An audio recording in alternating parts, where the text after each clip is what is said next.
Sara Duterte. Wala na raw makakapigil pa sa pagharap sa kamara ng umano'y bagman ni Vice President Sara Duterte na si Ramil Madriaga. Pero ngayon pa lang ginigit na ng kampo ng bise na sinungaling si Madriaga.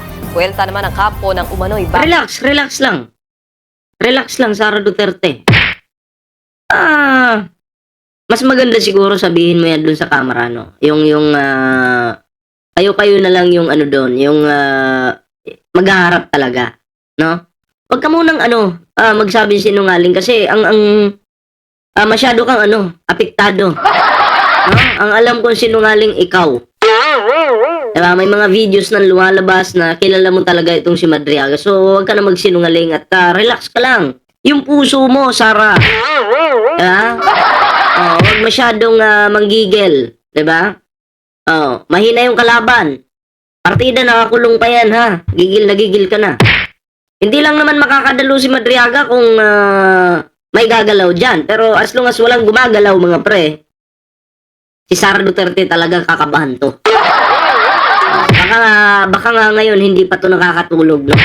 Anyway, ito yung ating bibigyan ng counter-reaction ngayon. Pero syempre, bago po tayo magtuloy-tuloy sa reaction natin, ayan kung bago pa lang dito sa ating YouTube channel, huwag kalimutang mag-like, share, and subscribe para naman po maging updated ka sa mga uploads natin. Siyempre mga pre may TikTok, Facebook po tayo dyan. So tuloy po natin to mga pre. Mukhang nayayanig na nga raw si VP Sara. Aniya sa frontline sa balita, si Bril Montalvo ng News. Panic mood na si Sara, nayayanig na. Live Mindanao. Sa Martes na, April 14, tatalakay ng House Committee on Justice ang impeachment complaint laban kay Vice President Sara Duterte. Pero ngayon isang tulog na lang, isang gabi na lang. ang dumedepensa na ang kampo ng bise. Tinitibag. Bakit didepensa? Wala pa nga. Sa 14 pa Tsaka na kayo dumipensa kung nandun na si Madriaga. Mas maganda nga dumipensa kayo, nandun din si Sara Duterte. Nandun din kayo para magkaalaman. Diba? Itong si Sara Duterte, kinakabahan to ngayon kasi baka magulat tayo. May mga ebidensyang ilalabas. Itong kampo ni Ramil Madriaga laban dito kay Sara Duterte. Yan po yung kinakatakot ngayon ni Sara Inday Sayad Duterte. Wala ang mga posibleng sabihin sa pagdinig ng umano'y bagman ni VP Sara na si Ramil Madriaga na haharap sa kamera. Ayon sa abogado ng bise na si Attorney Paulo Panelo, hindi magkakilala sina VP Sara at Madriaga. Hindi na magkakilala. Isa pa tong lawyer na to, no? Lahat gagawin para lang mapabango yung pangalan ng amo. Di magkakilala pero binati ni Sara Duterte ng happy birthday. Di magkakilala pero yung flag binigay ni Sara Duterte kay Ramil Madriaga. Huwag mo kaming gawing tanga, attorney. Mukha mo pa lang, wala na. Hindi na kami maniniwala dyan. Maniniwala lang sa'yo yung mga Siyempre, yung mga kumakampi kay Sara Duterte, DDS! Ipinakita pa ang isang text message mula kay Madriaga noong December 12. Sabi niya, pinipilit daw siyang mag-imbento ng kwento tungkol sa confidential funds. For us, this is clear evidence na gawa-gawa lang yung testimony against VP Sara and there's a clear motive. Tandaan po natin, yung tatay ni Sara Duterte, magaling magtanim ng ebidensya, magaling gumawa ng ebidensya, pinipeke po yung ebidensya. Di umano yan, ha? Kaya dito sa mga pinapakita nilang yan, na mga messages, kayo ba'y maniniwala pa dyan? Diba? Siyempre lahat gagawin para lang hindi manalo yung kalaban, hindi magtagumpay yung kumakalaban sa kanila. Ganun po yan. On Madriaga's part to do this, which is to get out of prison. Kumpiyansa naman ang kampo ng bise na kahit ano pang sabihin ni Madriaga sa kamera ay kayang-kaya nila itong patumbahin. Wala nga puro nga yung depensa nyo Paano niyo papatumbahin, Sus Mariusip? Can definitively prove that he's a fraud. So, we don't have concerns that he's testifying. The only concern really is that baka may maniwala. Kami, naniniwala talaga kami. Kay Madriaga. At hindi mo mapipigilan yung paniniwala namin. May mga ebidensya na, may video na magpapatunay na malapit itong si Madriaga kay Sara Duterte. because I'm sure it's going to be amplified. Ang mga posibleng sabihin daw ni Madriaga sa pagdinig ay mapapalakas pang lalo ang kasong perjury na isinampa ng kampo ni VP Sara laban sa nagpakilalang bagman niya. Buwelta naman Ano sabi? Ano sabi dito?